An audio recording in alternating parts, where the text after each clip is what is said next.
چکی ہوگی۔ جب اس نے کھڑے ہو کے کہا تھا اس صحابی رسول نے کہ کائنات میں میرے بعد ایسا کوئی شخص نہیں ہے آج کے دور میں جس نے مصطفیٰ کا چہرہ دیکھا ہو، جب اتنا کہا تھا تو لوگ سمٹ کے آنے لگے، جمع ہو گئے، بھیڑ لگ گئی اور کہنے لگے، لوگوں نے یہ نہیں پوچھا حج کا موسم ہے تو یہ بتائیے کہ حضور نے حج کیسے کیا تھا، حضور نے طواف کیسے کیا تھا، حضور نے کیا کیا تھا کیا نہیں۔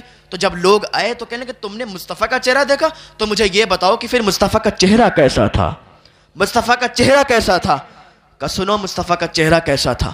مصطفیٰ کا چہرہ بڑا چمکدار تھا، مصطفیٰ کا چہرہ بڑا سفید تھا، لوگ دیکھتے تھے تو ان کا دیوانے ہو جایا کرتے تھے۔ اور حسان بن ثابت کہتے ہیں جب میں مصطفیٰ کو دیکھتا تھا، جب مصطفیٰ کے حسن و جمال کو دیکھتا تھا تو اپنے ہاتھوں کو اپنی آنکھوں پر ایسے رکھ لیا کرتا تھا، اپنے انگلیوں کو بیچ سے دیکھا کرتا تھا کہ کہیں مصطفیٰ کا حسن، مصطفیٰ کے حسن و جمال کی وجہ سے میری آنکھوں کی بینائی نہ چلی جائے۔ مصطفیٰ کا حسن تو ایسا تھا۔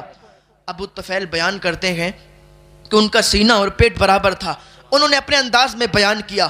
اور میں آپ کو بتاؤں اس مصطفیٰ کا چہرہ اور مصطفیٰ کا حسن کیسا تھا۔ معبد کے گھر سے جب حضور گزرے تھے، صدیق اکبر رضی اللہ تعالیٰ عنہ بھی ساتھ تھے، تو بھوک لگی تو معبد کے گھر حضور صلی اللہ علیہ وسلم کے ساتھ صدیق اکبر تھے۔ صدیق اکبر نے کہا کہ تمہارے گھر کچھ ہے کھانے پینے کے لیے؟ اس نے کہا آج میرے گھر کچھ بھی نہیں ہے۔ اور یہ جو بھی ادھر سے گزرتا تھا یہ سب کو کھلاتی تھیں، پلاتی تھیں، سب کی دیکھ بھال کرتی تھیں، یہ مہمان نوازی کیا کرتی تھیں۔ لیکن ابھی انہوں نے کلمہ نہیں پڑھا تھا، ابھی انہوں نے مصطفیٰ کو دیکھا بھی نہیں تھا، لیکن آج ان کے دروازے سے کوئی آنے والا عام انسان نہیں تھا، بلکہ وہ تھا کہ جس کے صدقے میں پوری کائنات کو بنایا گیا ہے۔ تو حضور جب ادھر سے گزرے تو بھوک لگی، صدیق اکبر نے پوچھا کیا تمہارے گھر بھی کچھ ہے؟ کہا ہاں ہمارے گھر تو کچھ نہیں ہے۔ کہا کوئی کچھ بھی نہیں؟ کہا ایک بوڑھی اور لاغر کمزور بکری ہے لیکن وہ بھی دودھ نہیں دیتی ہے، اس نے بھی دودھ دینا بند کر دیا ہے۔ کہا اچھا ایسی بکری ہے تو لاؤ ذرا سامنے۔ جب وہ بکری لائی گئی تو حضور کی بارگاہ میں صدیق اکبر نے عرض کیا کہ حضور یہ ایک بوڑھی اور لاغر کمزور بکری ہے، اس کے علاوہ ان کے ہاں کچھ بھی نہیں ہے۔ تو حضور نے ہاتھ اٹھائے، جب ہاتھ اٹھائے تو اس کے اندر اس کے تھنوں میں اتنا دودھ آ گیا تھا کہ اس کے تھن پھٹنے لگے تھے، اتنا دودھ اس کے تھنوں میں اتر آیا تھا۔ حضور نے فرمایا پیالہ لے کے آؤ۔ جب معبد پیالہ لے کے آئی، پیالہ لانے کے بعد دودھ دہا گیا تو پیالہ بھر گیا۔ کہ دوسرا برتن لاؤ، دوسرا برتن بھی بھر گیا، یہاں تک کہ معبد کے گھر جتنے برتن تھے وہ دودھ سے بھر گئے تھے، اور جتنے لوگ تھے وہ دودھ سے سیراب ہو گئے، پھر بھی دودھ ختم نہیں ہوا تھا۔ تو معبد کے گھر کے برتن دودھ سے بھر گئے، حضور نے بھی دودھ پیا، صحابی نے بھی دودھ پیا، سب نے دودھ پیا، اور وہ چلنے لگے۔ جب چلنے لگے تو تھوڑی دیر کے بعد معبد کا شوہر آیا۔ ابو معبد جب گھر پہ آیا تو کہنے لگا آج گھر کا حلیہ عجیب لگ رہا ہے، آج گھر میں خوشبو عجیب ہے، آج گھر تو مہک رہا ہے، کیا تم نے کوئی پرفیوم چھڑکا ہے، تم نے کوئی عطر چھڑکا ہے؟ کہ آج ہم نے عطر نہیں چھڑکا، کوئی پرفیوم نہیں چھڑکا۔ ارے غلطی تو میری یہ رہی کہ میرے گھر پہ ایک ایسا شخص آیا تھا کہ جس کا جلوہ بھی نورانی تھا، جس کا چہرہ بھی نورانی تھا، لیکن میری غلطی یہ رہی کہ میں نے اس کا نام نہیں پوچھ پایا کہ اس کا نام کیا تھا۔ گویا کہ اس نے اپنی زبان میں کہا، نام نہیں معلوم تھا۔ معبد کو نام نہیں معلوم تھا، اس سے پہلے مصطفیٰ کو دیکھا بھی نہیں تھا، کلمہ پڑھا بھی نہیں تھا۔ انہوں نے اپنی زبان میں کہا تھا کہ مبارک آیا تھا، مبارک آیا تھا، جس کے آنے سے گھر مبارک ہو گیا تھا تو مبارک گھر پہ آیا تھا۔ کہا مبارک آیا تھا، مبارک کیسا تھا؟ کہا مبارک کے بارے میں مت پوچھو، اس کا چہرہ اتنا نورانی تھا، اس کی آنکھیں اتنی نورانی تھی، اس کے ہونٹ اتنے نورانی تھے، اس کی زلفیں اتنی نورانی تھی کہ کائنات میں ایسی زلفوں کو میں نے کبھی دیکھا ہی نہیں ہے، کائنات میں ایسے شخص کو میں نے کبھی دیکھا ہی نہیں ہے۔ میں یہ کہہ دوں کہ کسی ماں نے ایسا بچہ نہیں پیدا کیا جیسا میرا مبارک آیا تھا۔ تو کائنات میں ایسا کوئی میں نے دیکھا ہی نہیں ہے جیسا میں نے اس شخص کو دیکھا تھا۔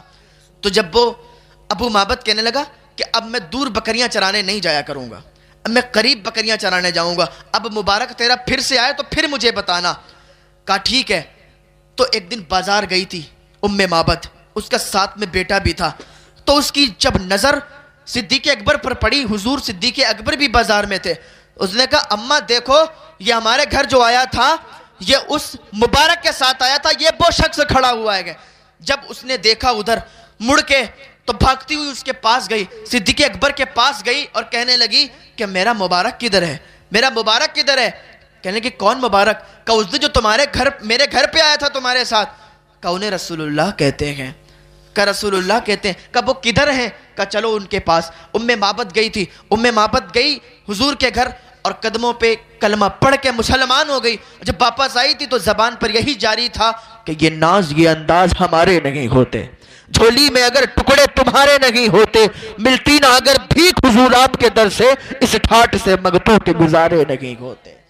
آئی تھی کلمہ پڑھ کے دوسرے دن جب ابو معبد پھر اپنے گھر پہ آیا تو کہنے لگا آج پھر کیا مبارک آیا تھا, آج پھر خوشبو سے یہ گھر مہک رہا ہے, گھر روشن ہے. تو اس نے کہا آج مبارک آیا نہیں تھا بلکہ میں مبارک کے گھر گئی تھی, میں نے مبارک کو دیکھا ہے, میں اس کے گھر گئی تھی, اس کے نام کا کلمہ پڑھا ہے, تم بھی کلمہ پڑھ کے مسلمان ہو جاؤ. تو ابو معبد بھی کلمہ پڑھ کے مسلمان ہو. یہ حضور کا حسن و جمال ہے, یہ حضور کی سیرت ہے, حضور کا حسن ہے. یہ اپنے بچوں کو پڑھائیں گے تو مصطفیٰ کی محبت ان کے سینوں میں پیوست ہو جائے گی. مصطفیٰ کی محبت کو کوئی نکال نہیں سکتا ہے. حضور کا حسن و جمال. لوگ تو آج کسی کو محبوب بنانا چاہتے ہیں تو مفکرین نے, ماہرین نے قسمیں بیان کی کہ تم اگر کسی کو محبوب بنانا چاہو تو ان کے اندر یہ قسمیں ہونا چاہیے. کا کیا قسمیں ہونا چاہیے؟ تو ماہرین نے بیان کیا کہ اگر تم کسی کو محبوب بناؤ تو اس کے اندر سب سے پہلی قسم یہ ہو, سب سے پہلی صفت یہ ہو کہ وہ خوبصورت ہو. تو کہا ٹھیک ہے. اور کہا دوسری صفت یہ ہے کہ وہ باوفا بھی ہو, خوبصورتی کے ساتھ ساتھ باوفا بھی ہو. اس لیے اگر خوبصورت ہوگا اور باوفا نہیں ہوگا تو پھر تو چھوڑ کے چلا جائے گا, اور پھر اس کی یاد میں کبھی ادھر گھومیں گے, کبھی ادھر گھومو گے, کبھی ادھر تڑپو گے, کبھی ادھر تڑپو گے, کبھی زہر کھاؤ گے, کبھی ٹرک کے سامنے آؤ گے. تو محبوب خوبصورت بھی ہو, باوفا بھی ہو. اور تیسری صفت بیان کی کہ محبوب طاقتور بھی ہو. کہ اگر طاقتور نہیں ہوگا تو تمہیں بچا بھی نہیں سکتا. جب تمہیں جو اپنے آپ خود نہیں بچ سکتا تو تمہیں کیا بچائے گا؟ تو طاقتور بھی ہونا چاہیے. اور چوتھی صفت بیان کی کہ وہ پیار تم سے کرتا ہو, تم اس سے پیار کرتے ہو. وہ تم سے پیار کرتے ہو, تم اس سے پیار کرتے ہو, اس لیے کہ تم اس سے پیار کرتے ہو اور وہ تم سے پیار ہی نہیں کرتا تو پھر یہ تو سزا ہو جائے گی. کیونکہ محبت جب ایک طرف سے ہوتی ہے تو سزا دیتی ہے, اور محبت جب دو طرف سے ہوتی ہے تو پھر مزہ دیتی ہے. تو یہ بھی صفت مفکرین نے, ماہرین نے بیان کی. اور کہا وہ سخی بھی ہو, بخیل نہ ہو, سخی ہو. اور کہا اس کا تعلق اس کے اونچی جگہ سے ہو. تو اب لوگ تلاش کرنے کے لیے نکلے کہ آخر اس دنیا میں کہاں تلاش کریں, کہاں ڈھونڈیں کہ محبوب ملے گا کیسے, کس کو بنائیں. تو لوگوں نے دیکھا کہ افق کا جمال بڑا خوبصورت ہے, کیا افق کو دل دیا جائے. افق کا جمال بڑا خوبصورت, چاند کی چاندنی بڑی خوبصورت, دریا کی روانی بڑی خوبصورت, موجوں کی طغیانی بڑی خوبصورت, بلبل کی نغمگی بڑی خوبصورت. تو کس کو دل دیا جائے؟ کہ یار افق کو دل دے دیں, افق بڑی خوبصورت. لیکن لوگوں نے کہا افق کو دل دو گے یہ تو پھر غائب ہونے والی ہے, اس کی خوبصورتی تو ختم ہونے والی ہے. خوبصورت تو ہے لیکن باوفا نہیں ہے, تو اس کو دل نہیں دے سکتے. کہ پھر چاند کی چاندنی کو دل دیں, کہ چاند کی چاندنی کو دل دے دو, کہ نہیں دے سکتے, اس لیے کہ سورج آتا ہے تو چاندنی ختم ہو جاتی ہے. کہ سورج کو دل دے دیں, کہ پھر رات آتی ہے تو پھر اس کا حسن, اس کی جو روشنی ہوتی ہے ختم ہو جاتی ہے. کہ اچھا ٹھیک ہے بلبل کو دل دے دیں. کہ بلبل کو دل کیسے دیں؟ بلبل کو دل دیں گے تو بلبل کی تو توجہ ہماری طرف ہوتی نہیں ہے, اور صفت یہ بھی ہے کہ ہم اس سے پیار کرتے ہو, وہ ہم سے پیار کرتا ہو.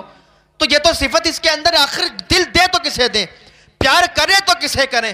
آخر جس میں ساری چیزیں ایک جگہ جمع ہو جائیں. کوئی ایسا بھی حسن والا ہے, کوئی ایسا بھی محبوب ہے کہ جس کے اندر حسن بھی ہو, جس کے اندر جمال بھی ہو, جس کے اندر خوبصورتی بھی ہو, جس کے اندر وفا بھی ہو, جس کے اندر سخا بھی ہو.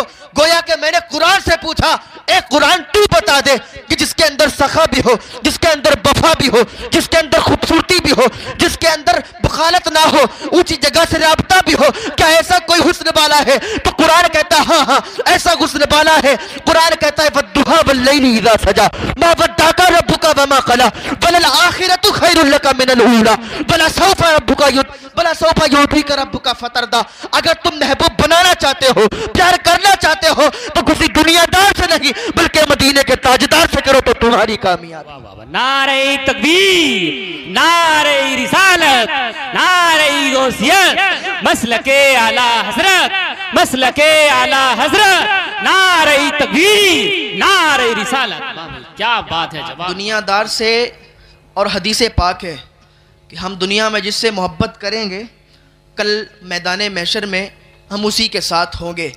اگر آج ہم کسی ایکٹر سے محبت کریں گے، آج ہم کسی فلمی ڈرامے کرنے والے سے محبت کریں گے، آج ہم انتظار کرتے ہیں کہ نئی نئی مووی آئے تو اس میں ہم دیکھیں کہ کیا نئی بات ہوئی ہے۔ اگر یہ طریقہ آپ اپناتے ہیں، کسی ایکٹر کو اپناتے ہیں تو اسی کے ساتھ ہوں گے۔ لیکن اگر آپ اللہ کے ولیوں سے محبت کرتے ہیں، آپ اللہ والوں سے محبت کرتے ہیں تو میدان محشر میں انہی کے ساتھ اٹھاؤ جاؤ گے۔ اگر خواجہ اجمیری سے محبت کرتے ہو تو خواجہ اجمیری کے ساتھ اٹھائے جاؤ گے۔ اگر صابر کلیری سے محبت کرتے ہو تو صابر کلیری کے ساتھ ہوگے۔ تو کیوں نہ ہم اللہ والوں سے محبت کریں تاکہ میدان محشر میں وہ ہمارے ساتھ ہو، ہم ان کے ساتھ ہوں۔ اگر دنیا میں ہم ان سے محبت کریں گے، کیونکہ ہر اللہ کا ولی اپنے چاہنے والوں کو بخشش کروائے گا۔ غوث پاک اپنے چاہنے والوں کی کروائیں گے، صابر پاک اپنے چاہنے والوں کی کروائیں گے، خواجہ پاک اپنے چاہنے والوں کی کروائیں گے، اور بریلی کا امام اپنے چاہنے والوں کی کروائے گا۔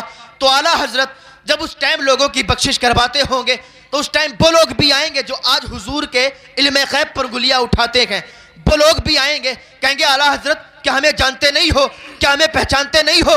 اعلیٰ حضرت کہیں گے ہم تمہیں نہیں جانتے، ہم تو اپنے چاہنے والوں کی بخشش کروا رہے ہیں، ہم تو اپنے چاہنے والوں کو جنت میں بھیج رہے ہیں۔ اس وقت نہ کہتا تھا آج لے ان کی پناہ، آج مدد مانگ ان سے، پھر نہ ماننے کے قیامت میں اگر مان گیا۔ تو آج ہم محبت کسی دنیا دار سے نہیں بلکہ مدینے کے تاجدار سے کریں گے تو ہماری کامیابی ہوگی۔